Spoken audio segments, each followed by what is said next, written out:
Howdy, and welcome to another episode of Adult Onset Horsemanship. I'm your host, Daniel Dolphin.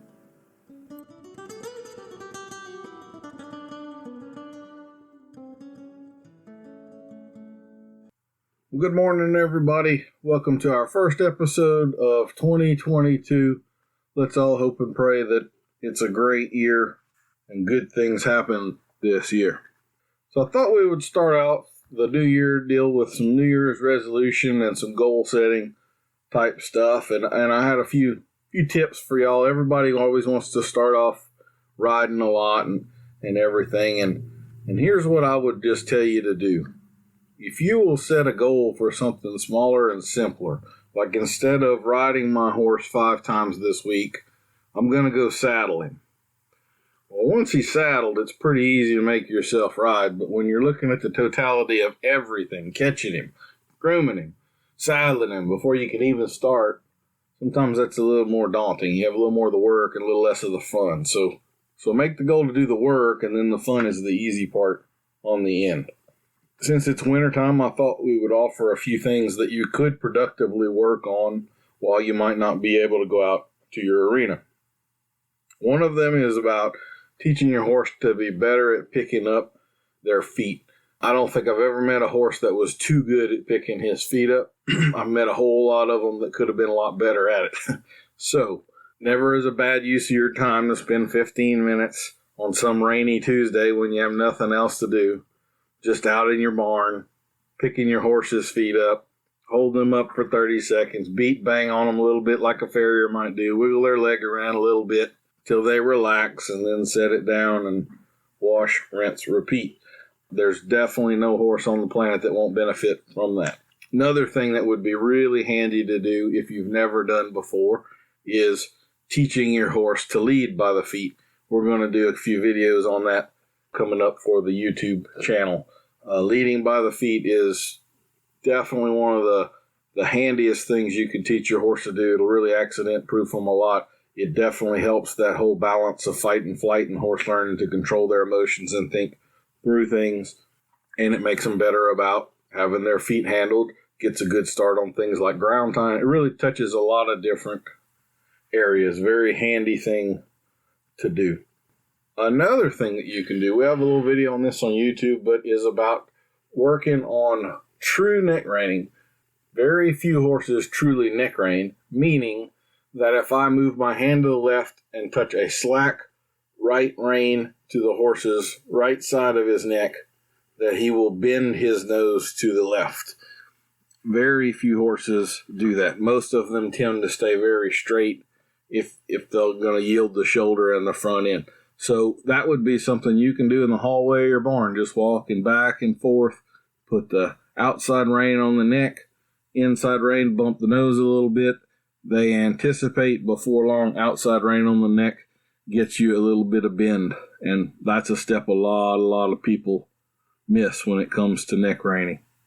One other little thing I might challenge you to do, particularly some of you that are at home and working with 1 or 2 horses, because admittedly I don't do this myself, is to start keeping a little bit of a journal. It doesn't have to be extensive, maybe just 2 or 3 sentences chronologically organizing what you did today. We started off like this, the weather was like this, the horse was not with me at first, I did X, Y, and Z, and they got with me, and boom, boom, boom, we worked on this.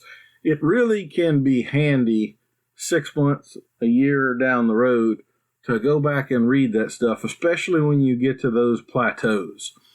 One of the really difficult things to get people to do is take that 30,000-foot view of their horse. The owners with 1 or 2 horses really tend to get a little more focused on the tree and a little less focused on the forest.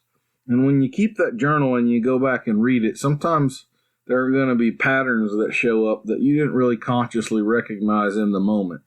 And also when you hit that plateau, you might realize that, yeah, we have been stuck at this for a little while, but look at what we were doing 6 months ago. That stuff's not that hadn't been a problem in a while. I didn't realize that we really had made this much progress. All of a sudden, it doesn't seem as daunting, or like I say, with the patterns showing up, you might recognize that there's something that's going on that you've changed and maybe the plateau is the result of that change and you need to go back to doing it. A lot of times people get a little bored with the thing that is really working, and they wind up wandering away from it, not really realizing they've done it, and they just need to be reminded to go back to what was working a while ago. So there's a few tips for your New Year's resolutions, goals, and so forth. So best of luck. Feel free to send me a comment or something. Let me know how things are going, or if you run into some problems. Helping people with horses is what I do. And I guess I should say this at the beginning. Each first Monday of the month is always going to be a Q&A podcast with just me. The way that I get those patterns is through my Facebook group, which is called Bits, Spurs, and Good Sense. So if you're listening to this and you're not a member of that, ask to join. And that's where I take the Q&A, and the questions generally come from a post in there. All right, now I didn't have to get any new questions. I had enough from last month that I didn't get to, that we're just going to start with those. And the first is on a very old topic, nurture versus nature. So this is basically the question of which is the stronger pull on the horse's genetic component or the environment in which the horse is raised. I'm going to tell you that I have no idea which is stronger, and there's no way that we're going to ever set up an experiment that will prove that, because the variables are too impossible to control on the environment side. But they're both very important, is the real answer there. I do think that people oftentimes undervalue genetics, or at least particularly the people that are new into the horse business. I can tell you that in my lifetime, in the cutting horse bloodlines that we deal with, I've seen that firsthand. We've had multiple influential sires, some of whom my career started on the tail of theirs, and then we've got their sons, grandsons, and so forth that have moved forward. So on the genetic side, like I'll give an example here. There was one old cutting horse mare that I'll bet I started 10 of her colts. They all bucked. And I don't mean that they all bucked a little bit. I mean they were all deadgum rank. I did not look forward to the day that next year's colt was going to be dropped off and I'd have to put that thing in a round pen. That first 2 weeks, maybe 2 months, was going to be pretty unpleasant. 3 of them were ungodly bad. They were really, really rank.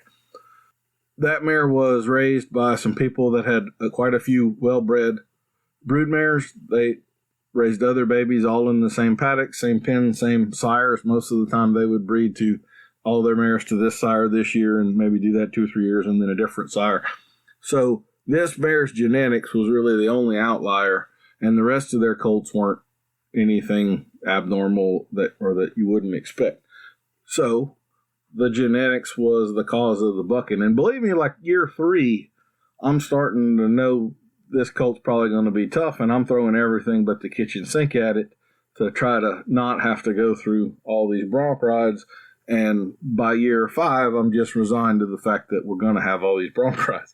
So like a lot of the cutting horse sires that have come along and really improved the breed, I would say starting with Highbrow Cat, the big change there wasn't so much in athleticism or cowiness, it was in obedience and trainability. And so the newer sires, that tends to be the thing. The older horses, the little peppies in particular, those things that buck you off when they were 25 years old, they were not a lot of fun to be around. They were cowboy kind of horses. The smart little Lenas could be pretty tough when you go to start them on a cow. The generational improvements are pretty incredible, especially considering that just my lifetime is only, 5 or 6 horse generations, something like that. So I do think the environment's important, but there is a genetic component there that you are never going to override. It absolutely exists. Don't undervalue it or ignore it.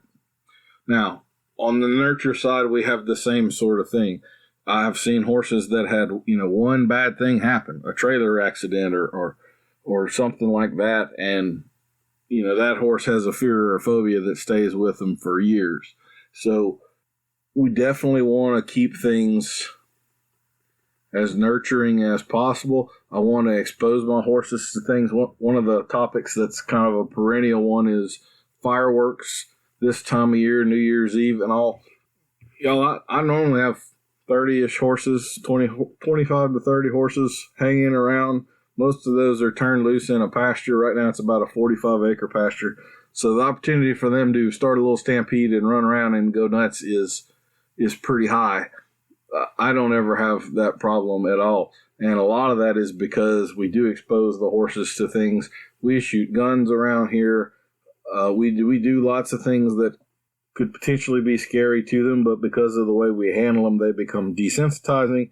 And then, I don't lose any sleep over fireworks. I don't have a single concern that any horse here.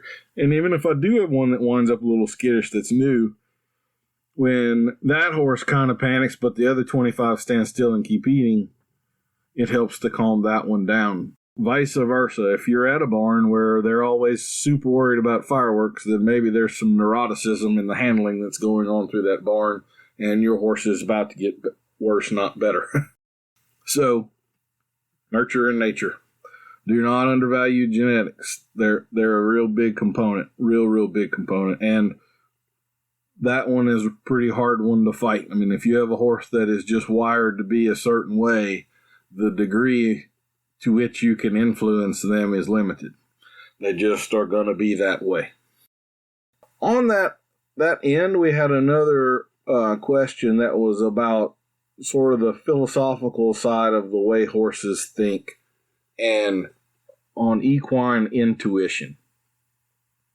This is one of those topics that we hear in questions a lot. People will say, my horse was really hard to catch today. He didn't want to be ridden. Or I was riding and we get to this spooky spot and my horse decides to be an idiot all of a sudden. And those sorts of things.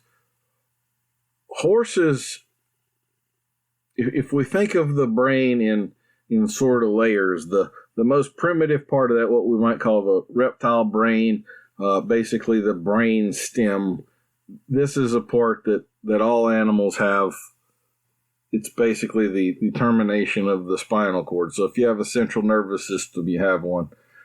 The next layer out is where things get a little bit more complex, and that would be the cortex. And that's where we have the limbic system and a lot of the emotional, the amygdala and those types of things that are regulating the fight or flight, the food drive, the sex drive, prey drive, and dogs and so forth. And these are all things that are outside of conscious control. And then on the outer layer of the brain, again, this is oversimplified a bit, but we would have what's called the neocortex. And in horses, that layer is like thin as a sheet of paper. It's in ratio wise, it's far and away smaller than the cortex and the limbic system and the emotional side of their brain.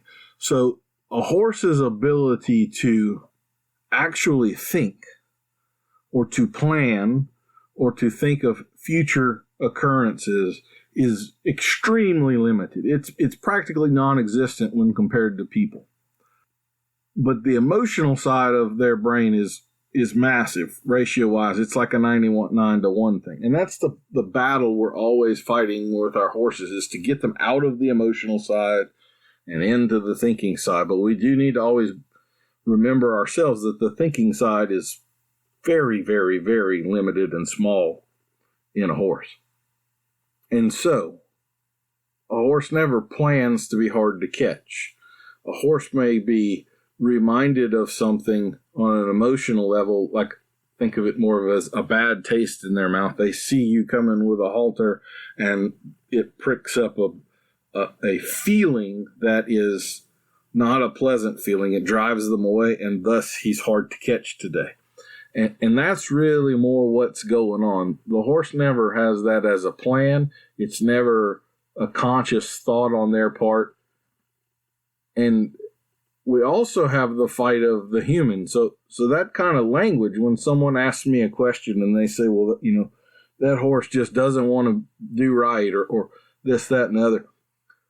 Likewise, I know I'm talking to a human that is in the emotional part of their brain, and they're not in the rational, logical thinking side of their brain. And an emotional horse with an emotional person is gasoline on a fire. That's not going to be resolvable for the most part. And that's why then you talk to the person and you try to pull the person into the rational side of their brain, and then you get them working with the horse, pulling it out of the emotional into the rational side of their brain. And now instead of two emotional basket cases, hopefully we have two thinking beings that are consciously trying to figure out the best way to handle this situation. So that's kind of what I wanted to touch on is horses are very much feelers. They're real intuitive. It's part of where the magic can come from. Like if you've ever been around therapeutic riding and you've ever seen a horse that just sort of realizes that something is different about this person and really takes care of them, that's the same deal. That horse, they don't know what Down syndrome or autism is or anything like that, but they can intuitively see that something is different about this person, that there's no harm intended here, that they're safe around this person, and they then kind of accept them and protect them. So always be conscious of that with your horse, and knowing that they are that emotional should help you to not become emotional yourself. To me, all of the bad things happen when we get too emotional. Some of the really good things happen when we get emotional too, but that's one of those paths that can lead us to not being realistic about what is going on and get us into dangerous spots and allow tempers to flare. Like, you love your spouse, but you probably hate no one on this planet more than you hate your spouse too, right? It's that sort of a thing. The big sort of leverage of emotions hanging way out here can be flipped the other way. So that horse that you love so much, if they really disappoint you, it's going to seriously hurt you. Whereas if you're not that connected to that horse and you're just treating them like a horse and they do something like that that's out of the norm, rather than disappointed, you're understanding, because, hey, he's just a horse and he's an intuitive, emotional being, and I need to remember that and I need to approach things that way. And boom, now 20 seconds later, I've fixed it and we can move on. Whereas if I just got personally hurt because so-and-so walked away from me today, you're not fixing to fix that. That problem is about to get worse for both of you. We had a question also on tack. And this one specifically was about the best style of reins for beginners. I know I've said this a few times before. Whenever I do start a beginner to riding, I actually start them riding in the round pen on one of my super broke horses, riding bridleless. And we work on them having an independent seat, and usually after 2, 3, 4 rides, they kind of earn the bridle, and then they get some reins to hold on to. I'm pretty much a split reins guy. Split reins allow you to do some things that other types of reins, loop reins, don't, like spank a horse, potentially, and then some other things groundwork-wise and so forth. I don't have any problem with any type of loop rein for a beginning rider. I do think that's a good option. What I don't like is a short loop rein for a beginning rider.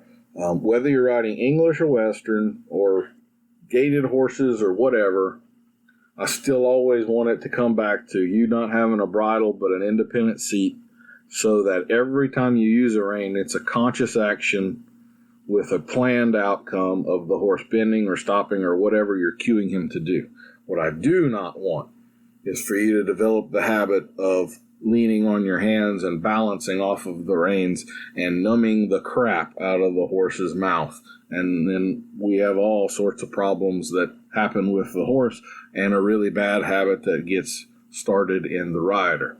So I want those reins long enough where the rider, for a good long while, is riding with slack in the reins and is just operating one rein at a time on a consistent and conscious basis with a predetermined outcome. No contact, none of that stuff. It all needs to be very simple, very basic, broken down into minimal steps until those steps become second nature. And when they become second nature, then we can progress.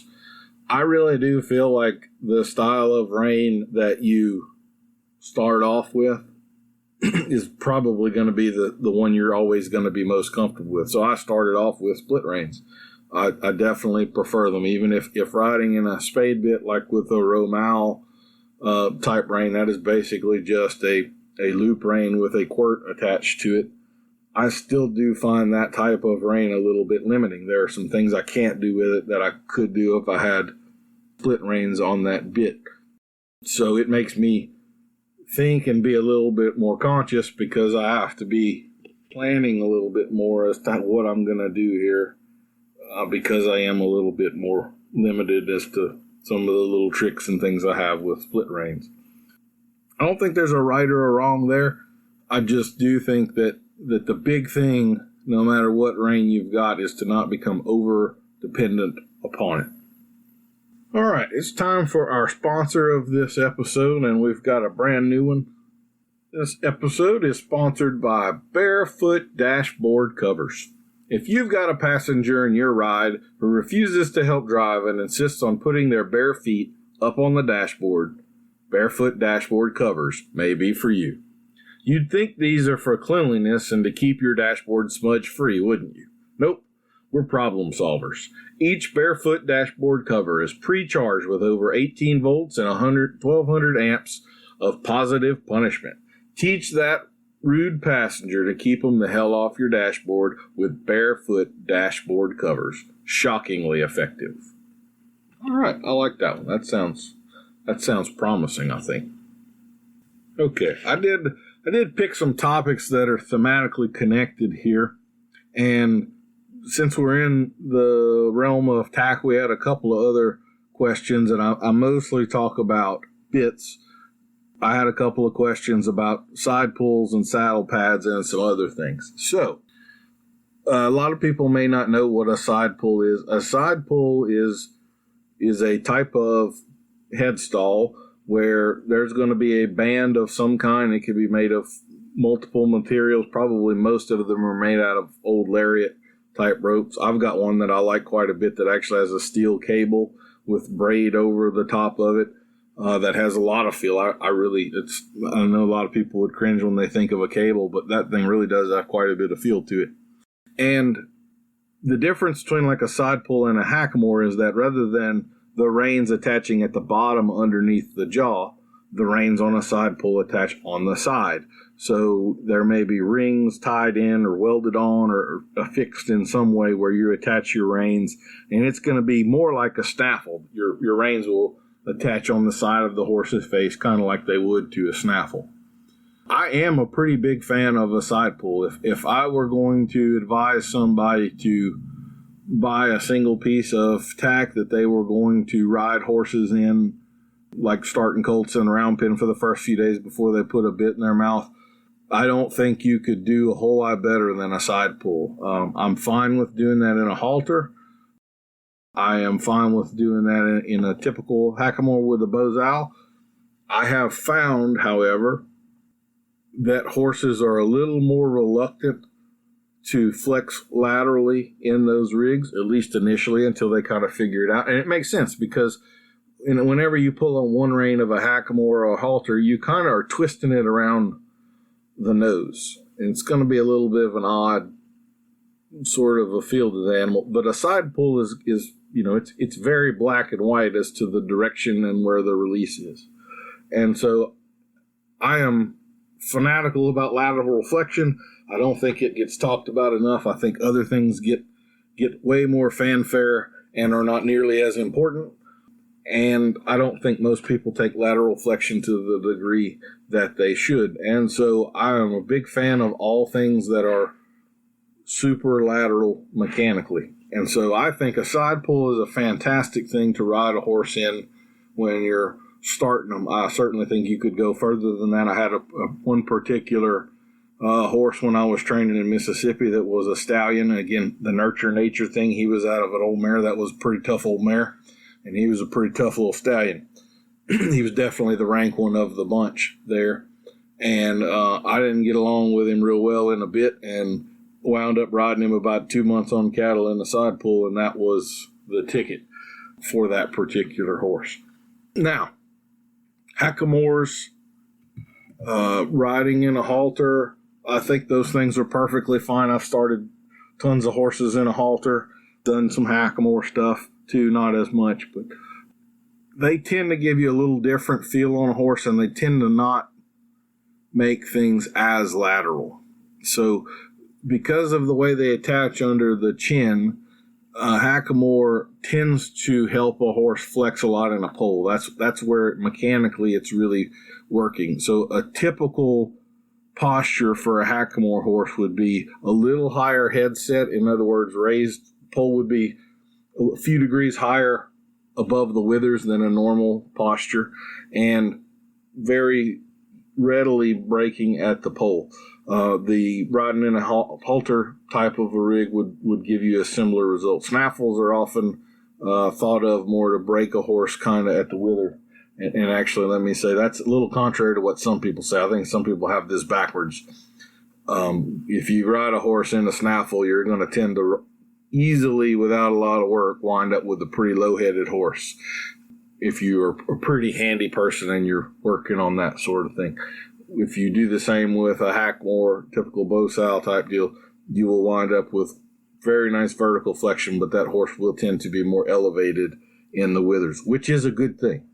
Not something I'm complaining about or downplay, but it's just the way that type of a bridle naturally tends to work out. Now, there's somebody out there going, Daniel, all that matters is where you release. And I would say that that's probably 80% right. But there is kind of the nature-nurture thing, right? There is a natural thing that this particular mechanical device tends toward, and that's the tendency of them, all other things being equal. Hackamores tend to give you a little higher-headed horse with a little more vertical flexion. But, again, because they attach under the jaw and there's kind of a twist involved there, they are a little bit weaker on lateral flexion. And on the vertical side, you can sure enough get run off with a hackamore on a horse, so you really had better be paying attention to the lateral flexion on those things. All right. Saddle pads was one of the other things that was brought up. I have pretty much for my whole career been a really big fan of a very simple and basic 1-inch thick felt pad. I have had really probably not that many. I tend to have them in sets of 4, and I think I'm on my 3rd generation. They've all been from different companies. They last for years and years and years. God only knows how many hours of saddle time those things have on them before they're worn out. I have never put white spots on a horse's withers or anything like that. I think for 99% of you, that is the way to go. I know there are some newer neoprene type stuff. Those things tend to be really hot. Might not be a bad problem if you're a lot further up north than I am, but I want breathable stuff down here in the heat. There are some pads that have gotten quite expensive and now have, what the hell, I'm just going to say this. I very seldom name tack, but I've got a pad that's a roping pad by Todd Sloan deal, and it was like $150, and it's a felt pad.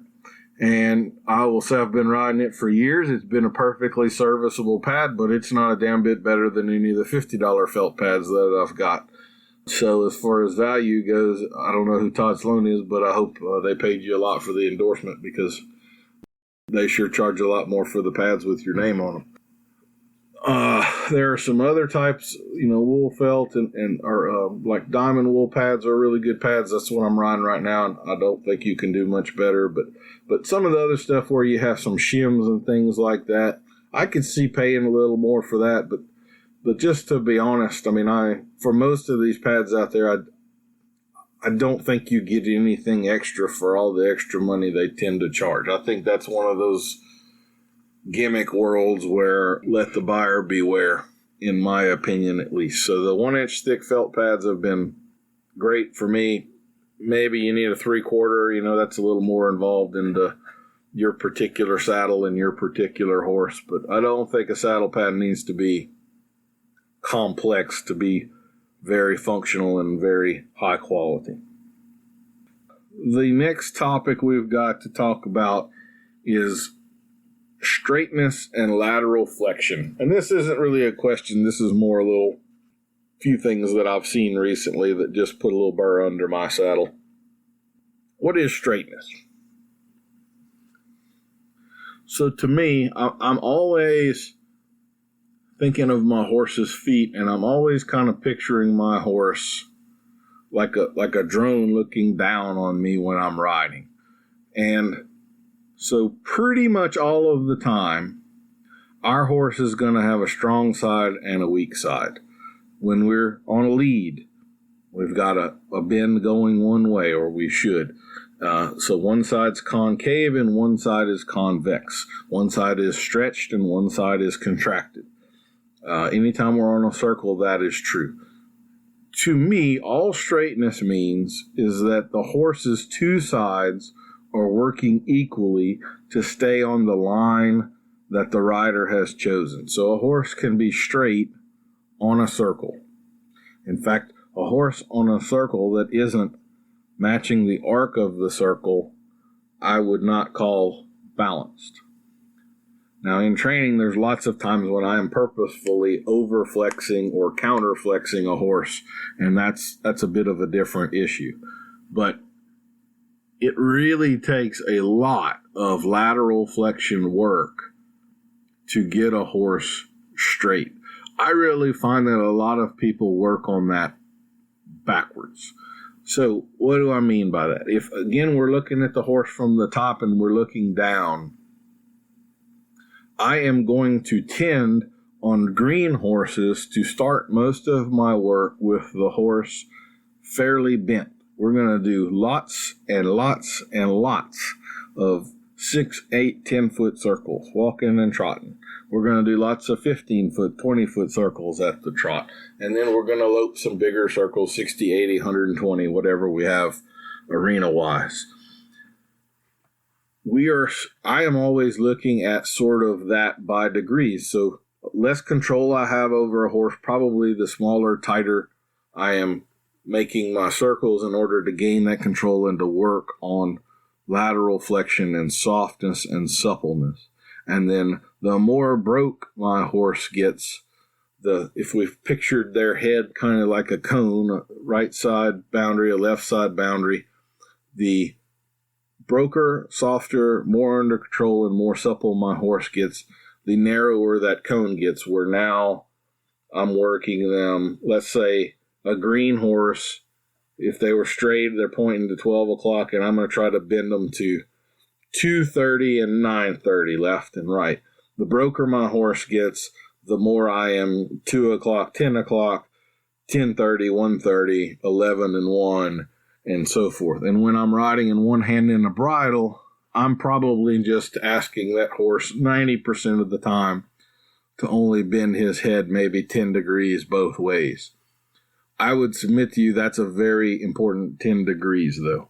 And this is where I think things go off of the rails.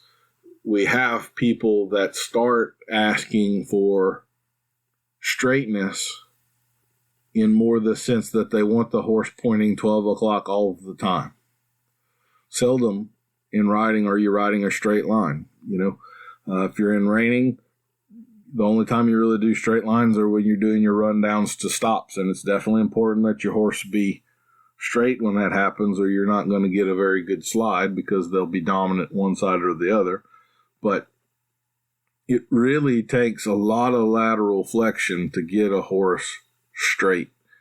If you don't understand that, and you instead are aiming for straight, meaning horse points 12 o'clock all of the time, you have taken away a lot of your horse's athletic potential. A lot of it. I don't understand this a lot of times why people don't think of horses as athletes and then look over into the human world. Most of us have played a little soccer at recess or some basketball or some baseball or softball or something. We've all done a little something, even if it wasn't at a high level. You don't see soccer players running around with a mouthpiece in their mouth that has a cord tied to their belt so that they can't move their head around in their jaw. No, in order for them to be athletic and balanced, they need to have freedom of movement. Your horse does too.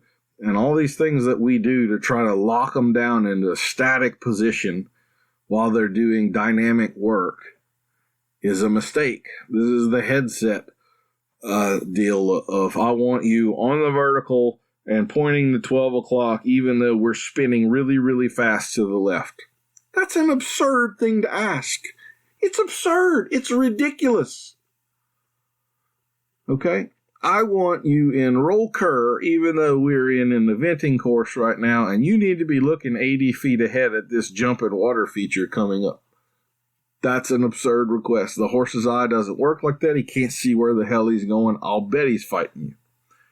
So, emotion or ration and reason, pick one. My thought of lateral flexion has always been, let's say that I have an 8-foot 2x4 and I put it between my legs and I'm kind of just pinching it between my thighs and holding it like it's a horse. And I tie a string or something to one side of it at the front and I pull on it. Well, if I pull on it and I have 4 feet of board in front of me and I pull it 90 degrees to the left, we all know that the board coming out the back of me is turned 90 degrees to the right. That's a stiff horse. And what if I had a rope between my legs and it's pointing straight north and south, and the same thing, I have a string pulled to the front half of it and I bend that around? Well, the back half of the rope isn't affected, and that is a soft and supple sort of a horse. One of the other definitions of straightness is that a horse's hind feet are falling into the same tracks as the front feet, so even if they're on a circle, that hind foot is stepping a little to the inside just as the front foot has to.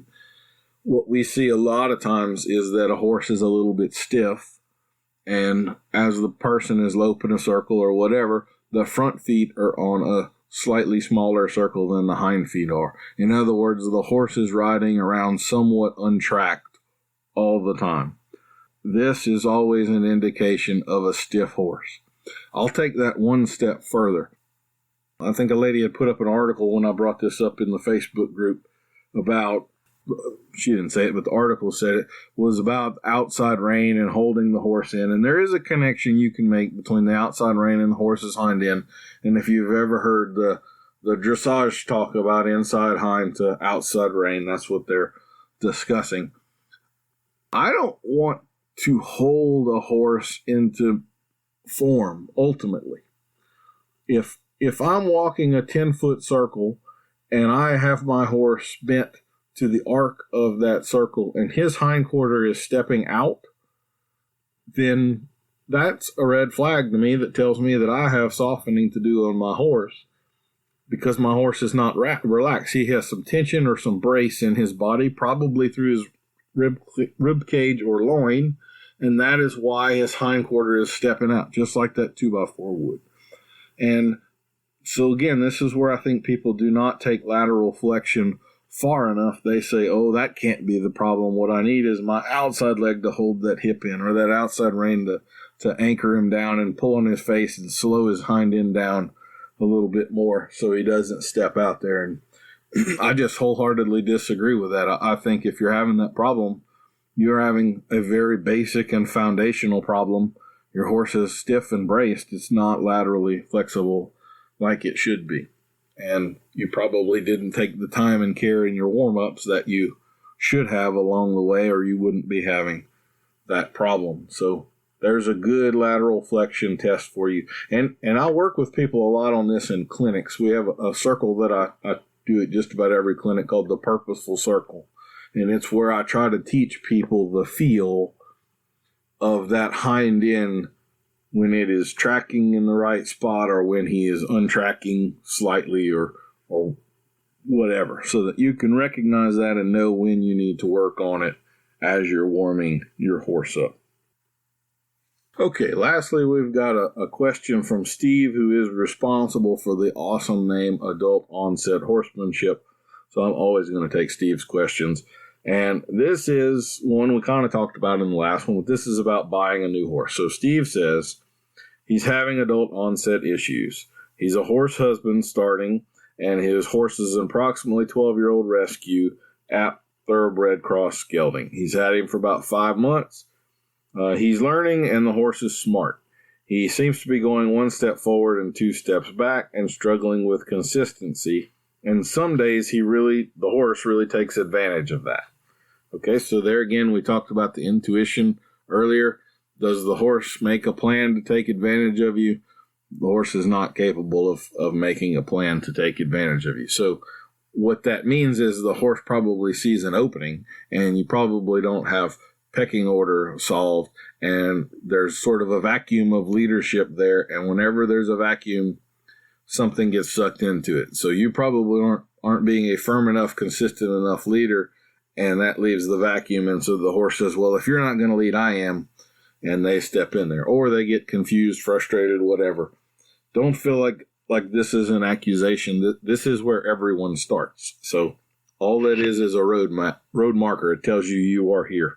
That's not me judging you. That's not me saying you're a moron or anything along those lines. It's where everyone starts. Okay, he also then asked, should he continue on trying to learn to be the alpha while struggling through timing and learning what to do? He says it's a frustrating but enjoyable journey, and he only has the opportunity to work with him a couple or a few times a week, and he's smart enough to take advantage of that when he's so inclined. Or it's been suggested that he send him to get 30 days of training so that he can learn his end with better manners out of him and then continue with his training on him after. Says that he is safe for trail riding in the desert, and maybe some fun gymkhana type of events are the ultimate goal. So it kind of depends. I mean, my biggest concern there is always safety, and I'm not actually seeing you ride the horse, so I don't know what that dynamic is like and how bad, for lack of a better word, how difficult he becomes, or how badly he is testing you. If he's doing something that could become dangerous, then I'd say sure, get some help, get a trainer to put 30 days on him and kind of soften him back up for you, where you don't have as big a fight ahead of you. But respect is one of those things that's not really transferable. Horses definitely can tell the difference between individual people, and he could respect me and be perfectly fine for me, and then the minute the rein gets handed off to you, he becomes a different animal because the dynamic between you and he is different. This is one of those things that we see a lot of times. It's why I hate riding 30-day colts, because 9 times out of 10, the people that want to come ride the horse don't know nearly enough to keep him at the level he's at, much less progress him. And things can snowball. That's like 20 rides. That's not a whole lot of installation of a good pattern. That's going to be breakable in short order or undoable. So I would advise, I'm glad that you used the word that you were working on your timing and things like that. That's really more where I would have you concentrate. I think people underutilize the walk. I got to say that, I'm getting nothing but more experienced. And I'm already pretty experienced. And the more experienced I get, the more walking I do. And that might seem counterintuitive, but I don't do near as much loping on young horses now as I used to. And that's not because I'm lazy. It's because I now see how much I can actually get done at the walk and how much I'm skipping if I haven't spent that time. And likewise, the trot. I probably trot more than I do anything else. But there's a whole lot of stuff you can do developing your timing and your feel for a horse at the walk. So you don't have to be going fast. You don't have to be running around and slamming them into the ground and spinning them around this way. And particularly if you don't have a good feel for the horse, that's probably just going to exacerbate things and make them worse. If you're not under control going slow, then going faster is generally not the direction for you. So without a little more to go on there, Steve, I don't know more specifically what direction I would point you in. I would say part of what you mentioned there was that it was inconsistent and some days are better and some days are worse. This is one of the things that I really want everybody to hear. That's normal. Horses are like that for me too. Progress is not a straight inclining line. It is peaks and valleys, ups and downs. Every training cycles is one of those things that's part of the 30,000 foot view and the keeping the journal of your rides. But you got a 365 day calendar year in front of you. One day of that year is going to be the best ride of the whole year. 1 minute of that year is going to be the best minute of that whole year. 1 minute of that year is going to be the worst minute of that whole year. Those things are already set up and they're already coming. So view things in that 30,000 foot view. Look for the big patterns, and that's when you'll start to see the incline. The minute to minute stuff, I mean, I'm constantly having to back up and do a little lateral flexion drill to soften this horse up that got a little stiff or a little braced or a little scared or a little fast or a little whatever. Constantly having to go back and redo lateral flexion. You may think that you have pretty good hind quarter control on your horse, and you may think that you have pretty good lead departures on your horse, and then you get ready to start playing with lead changes and you try to do a counter canter and you realize that you don't have lead departures down nearly as well as you thought you did. I know that is a little more of an advanced set of things, but it's very common as you are trying to progress that you learn that your horse didn't understand the more basic step as well as you thought it was, and you have to re-explain it to him. You're going to do that thousands and thousands and thousands of times. You're going to do that dozens and dozens of times each ride. That is perfectly normal. That's the way I would expect it to go. Some days will be a little better. Some days will be a little worse. To be honest with you, I don't have many of these, but the very best rides that I ever get on a horse wind up being the shortest ones. If I get on a horse and I pick up the rein and he is soft, like I've already ridden him 20 minutes and warmed him up, and is compliant and trying to do everything I ask him to do, I might ride that sucker 5 minutes and step off of him, and he's done for the day. And good job, old buddy, because, it's only going to get worse from there. He tried, he performed. I didn't have to back up a whole lot. That's the rides I reward the most heavily. So if you see me doing a lot to a horse, those tend to be the bad rides, and they tend to be the rides where the foundational stuff is becoming ignored, or there's an emotional challenge, a leadership challenge, something is going wrong with the horse, and we're having to back up to the foundational stuff and get that sort of implanted back in there and get the respect back and the softness and all of that. Some days you're going to ride your horse and you're going to work very, very hard for him to be half as good as he was yesterday. That just is a reality. Again, know that that's coming. There's a ride you're going to have this year that will fit. It's coming right now. It's coming for you. So don't get emotional about it when it happens. Recognize that that's a normal part of the process. It's like a couple getting married and thinking they're not going to fight. Oh no, you're fixing to fight, and you're fixing to fight a lot. That's normal. Not fighting that's the freaky couple, right? That's the ones that you worry about, because one of them is going to just kill the other one day. So one other little thing I thought I would talk about here. We talk about this in clinics a lot because there's a lot of opportunity for it because everybody winds up standing around at one point or another. And this is the cue to relax. We're going to do a YouTube video on this coming up, and I actually wrote an article about it with pictures. I don't remember for what magazine, but that's been 2 or 3 years ago. If you want to search for it and look that up. But the cue to relax is a very simple but very powerful thing that I try to put on every horse. And if you are a beginner, this is one of those wonderful things that you can work on with your horse that will pay dividends for years and years to come. Basically, it's just this. anytime I'm sitting around on my horse and I'm in a situation where I know I'm just going to be sitting here for more than 30 seconds or a minute, I am going to consciously take my reins and put my hand down on the horse's neck and touch his neck. And that's my cue to relax. That's what it will become. Yours could be something different. I think that one makes a whole lot of sense. And while I'm thinking about it, I rode cutting horses, and that's also kind of the cue to go get that cow. And I've never had a horse that got this confused. They understand context and what's going on here. So if you are wondering about that, it's not going to be a problem. But I'm going to set up a lot of opportunities. A lot of times these are when we get our dopamine releases in our horse. We were working on trotting a circle, and we just got a really good circle. So I kind of go to neutral. I sit in the saddle a little bit. My horse gives me a stop, and I just pitch him all of the reins and put my hand down on his neck.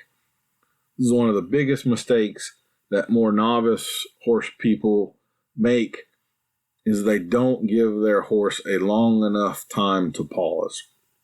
We know fairly definitively now that when horses lick and chew, neurologically speaking, that's a release of dopamine in the brain. And that's a very good thing. That is our reinforcing feel-good chemical. That is when he just learned something. And so lots of times when we do that good maneuver or whatever, and we stop and we give our horse a pause to think on it, there are lots of horses that don't lick and chew for 15 to even 30 seconds in. And so this is one of those things where when people come for lessons, because we're going to stop and talk pretty regularly throughout the lesson, all of a sudden their horse is going to be licking and chewing like crazy. It's not because I'm just that great. It's because you finally left him alone long enough that he could lick and chew.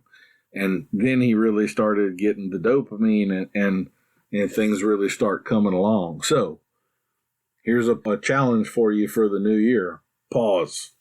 Pause often, only when good things happen. Make him earn it, but then pause.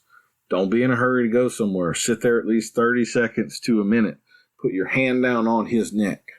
That's a pattern. He will recognize that pattern, that when that hand goes down on my neck, good things happen. I'm going to get a shot of dopamine, and we're not going anywhere for a while. That horse is going to start becoming a statue. If you're having trouble getting stops out of your horse, if you start doing this and he recognizes that when we stop, we're actually going to stop, and I'm actually going to get a break, and he's not going to bend me around to the left again in just a minute or something like that, they'll start looking for the opportunity to stop. They will become a dadgum statue. And my rule with it is, as long as they don't move a foot, and let me even say here, like if they stopped in an awkward position and they just need to take a step to kind of stand up and balance themselves, that doesn't count. But if they're standing there balanced and they don't walk off to go somewhere, I keep my hand down. They can look left, they can look right, they can nicker at this other horse. I don't really care about any of that. That's his time to relax. As long as he doesn't go anywhere, he gets that time. If you think about training in the classical behavior modes, classical conditioning is the Pavlovian stuff. So the dog, the bell, and the saliva. This becomes that sort of a cue. So we talked about layers of the brain. If you set up this condition often enough, you got to do it consistently over a period of time, it will get to the point that it becomes a conditioned response, and you will literally be able to force your horse to relax. He won't be able to resist it. Just like the smell of grandma's banana bread makes you salivate. That is a physiological response you don't have conscious control over.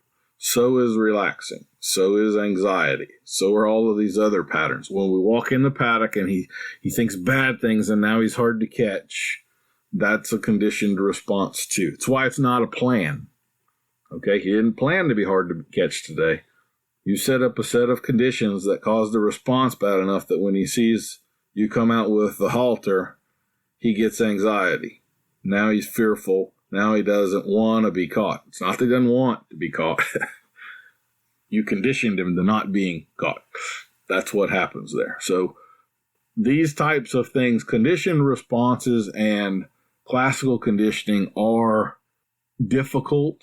I kind of view them. We have a video on this on YouTube too, but it's like holding a powerful water hose 4 feet back from the nozzle.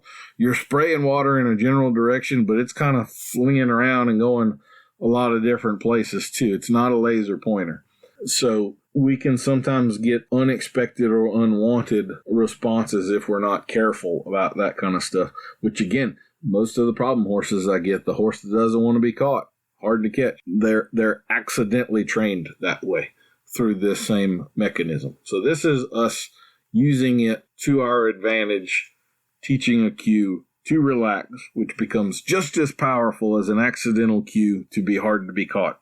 So I would very, very much advise you to be a little more conscious. You kind of get this for free. You just put that hand down on the neck. Anytime he's going to pause, he's going to start recognizing it. And you do that consistently for a few months. And all of a sudden, the deer pops out or the dog starts barking or whatever. And you'll be able to make that sucker relax. He won't be able to resist. It'll be like a compulsive act. Very powerful. Pretty darn helpful too. All right, I think we're going to call that a day on this one. Once again, you can check out Bit Spurs and Good Sense. I do want to thank all of the people that purchased the DVD for Christmas this past year.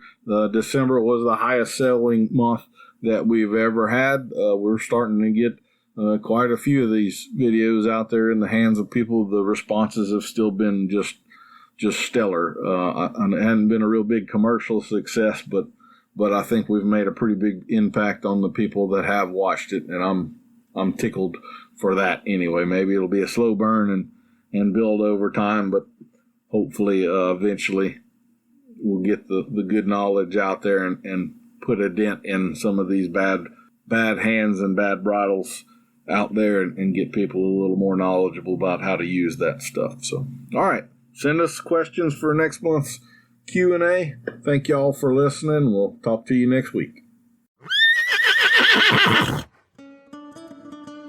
We'll see you next week for another episode of Adult Onset Horsemanship. I've been your host, Daniel Dolphin.